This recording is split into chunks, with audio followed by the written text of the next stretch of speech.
Les heures de gloire semblent bien loin pour Gérard Miller. Le célèbre psychanalyste est, une nouvelle fois, cité par elle. Le magazine dévoile, cette fois, le témoignage troublant de celle qu'il nomme Vanessa afin de conserver son identité. Les faits remontent à 2003.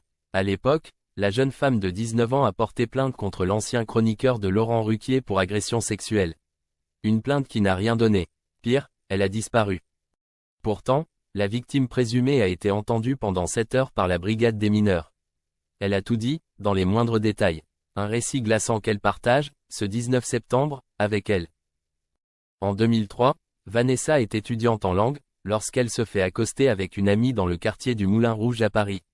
Un assistant de l'émission On a tout essayé sur France 2 leur propose d'assister au programme de Laurent Ruquier. Enthousiastes, toutes les deux acceptent.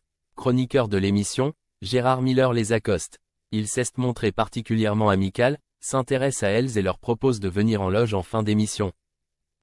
Dans ce lieu clos, c'est là que Gérard Miller leur propose de devenir testeuses de spectacle, d'aller voir des pièces gratuitement pour dire aux chroniqueurs ce qu'elles en pensent. Comme les partiels sont terminés, elles acceptent. Les numéros sont échangés sur un bout de papier.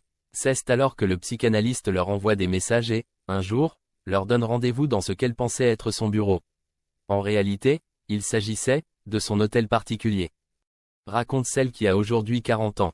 C'est alors que les choses ont dérapé. Gérard Miller leur a proposé de tester l'hypnose. Mal à l'aise, les deux femmes n'osent pas dire non et s'allongent. Comme le racontent nos confrères, le chroniqueur leur demande de fermer les yeux, d'imaginer une plage de sable fin. Il se met, ensuite, à califourchon sur elles. Il dégrafe leur soutien-gorge, les masse, leur touche la poitrine tout en leur posant de nombreuses questions de leur vie intime. Vanessa raconte, « Je lui ai dit que j'avais un petit ami mais que j'étais vierge. Je sentais son sexe dur contre ma cuisse, je ne savais même pas ce que c'était, relate-t-elle.